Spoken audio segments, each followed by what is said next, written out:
Magandang araw po sa ating lahat.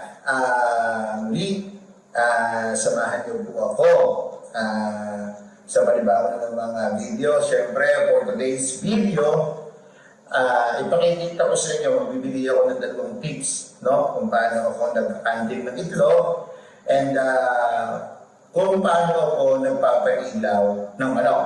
Okay, siyempre, ito po, pagbibigay ko sa inyo ng tips, isa po ito sa mga request niyo.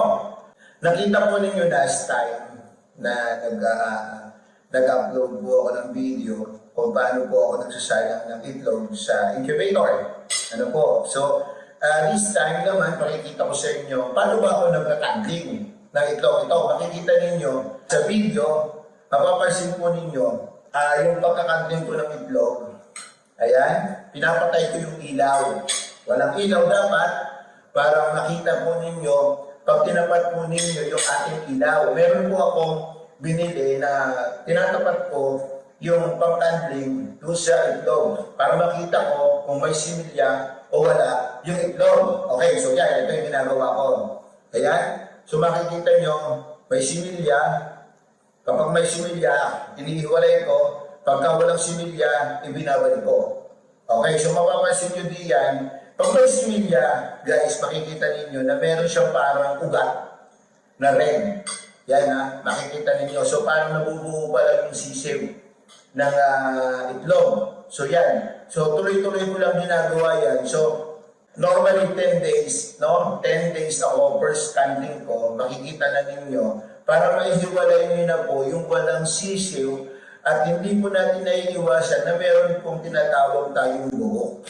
Ano po? So, para maiwasan na natin yung pagsabog, ihihiwalay na natin siya para lahat po ng may similya, iipunin natin, yun ang ipapasok natin sa incubator. At patuloy yung ating pagsasalang loob. Okay, hanggang sa dumating po yung 19 days na kung saan magta-transfer tayo dun sa hatchery.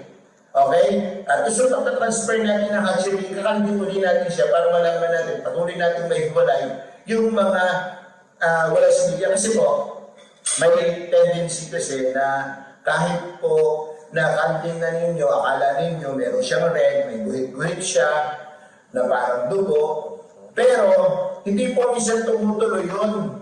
Ano po? So yun po yung lumalabas sa naging penoid. Ano po? So, para 100% na may similya, pagdating po ng 19 days, sa gabi, bago natin i-transfer sa hatchery, makikita po ninyo, kinakanding ulit natin. Mysterious guy, paano po ba kayo nagpapailaw? Ano po ba yung tamang pagpapailaw ninyo ng manok? Pag kayo po ay dumadaan sa tinatawag na 21 days conditioning period. Ano po? So basically, ang ginagawa ko, pag papailaw ako, ang gagawin ko muna, pupurgahin ko muna yung manok. Ito yung day one, the process na ginagawa ko. Purgahin ko muna yung manok para mawala po lahat ng ano niya sa iyan. Naging sa gabal po yun, pag malapit na po yung inyong paparating na let's say yung inaabangan o pinag-ahandaan po ninyo. Ano po, nakikinig sa gabal po yun pag nagpo-pointing na po kayo, nagkipiping na po kayo. Ano po, yung po doon po isang nagiging way para may stress ang manok na hinahanda natin. Okay, ang ginagawa ko sa gabi, pupurgahin ko po siya. So, making sure na walang laman yung ano ng manok.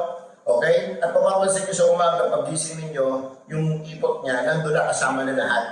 Okay, kung bakit nyo siya. Pagdating po sa pupurga, it's up to you po. Any brand po. Wala po ko sinasabi kung anong brand, ang magandang pupurga, nasa inyo po yan. Ano po? Dalahan pong magandang gamot ngayon, kahit ano po, pwede nyo gamitin. Okay? Now, after po ninyo magpurga, sa umaga, pagkatapos ninyo magpatuka, okay, pagkatukain po ninyo, yun yung unang kain niya. Huwag po ninyo agad bibiglain. At least kung 100%, kailangan mga 3/4 lang muna yung patutukan nyo. Huwag po madahil agad. Bakit? Kasi masakit po yung mga bitukan niya lahat kasi bagong purga po siya. Okay, now, ang gagawin nyo, after nyo patukain, make sure na ang ipa-flushing po ninyo yung manok, lalagyan po ninyo ng gamot yung painom para mag-flushing po, mawala lahat ng madudumi sa bitukan niya. Okay? So, kailangan mga 2 days po ninyo siya ipa-flushing. 2 days. Okay? Ang gagawin ninyo, doon sa pangalawang araw, pangalawang gabi, doon na po magsisimula yung tinatawag nating pagpapailaw. Okay, so makikita po ninyo, yan, ito yung ginagawa ko, itong video na to. Yan yung ginagawa ko pag nagpapailaw ako. So normally, makikita ninyo, meron akong dalawang talay sa kabilang sulok, meron akong dalawang scratch pen dito sa kabilang sulok.